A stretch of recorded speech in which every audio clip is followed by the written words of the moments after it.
As we reported last night, two teenage girls, aged 13 and 15, were arrested for an alleged armed carjacking in Washington, D.C., in which the victim died after the car flipped and crashed.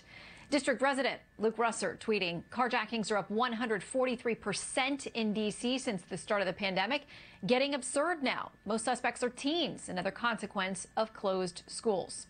Well, let's start with the epidemic amid the pandemic and bring in tonight's panel. Fox News contributor Leslie Marshall and author of the upcoming book, They Never Let a Crisis Go to Waste, Jason Chaffetz. Welcome back to both of you.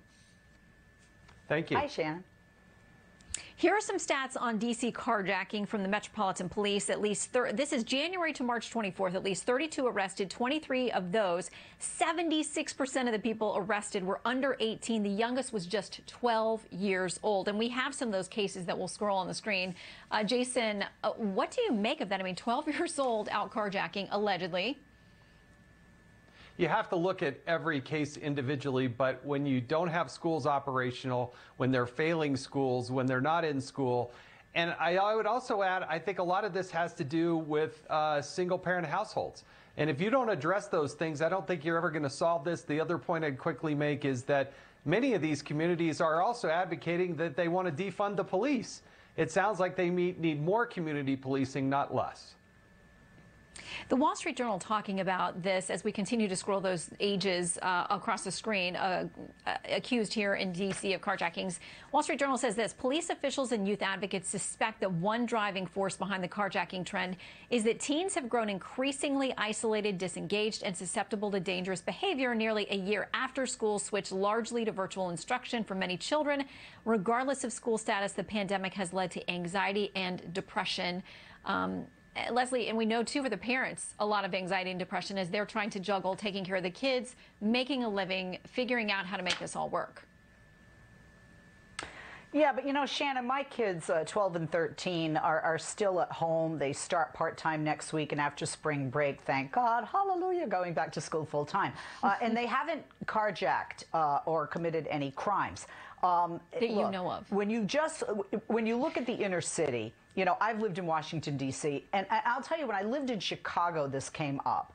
That there were a lot of teens. And a lot of times what happened, when you look at the other percentage of those arrested, they're 21, 18, 19, 20. And they bring along those younger kids because they're like, hey, you want that new bike? I got a quick way for you to make a buck in order to get it.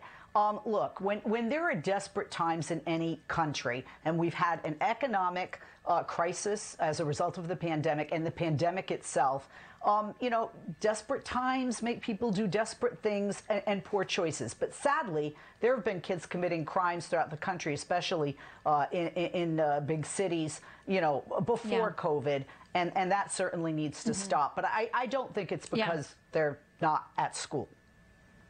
Well, there are a lot of them younger, apparently, with this spike now here in D.C. Okay, so tomorrow, President Biden has his first press conference. We want to ask you both about what question you want asked, and do you think it'll get answered? Jason, we'll start with you.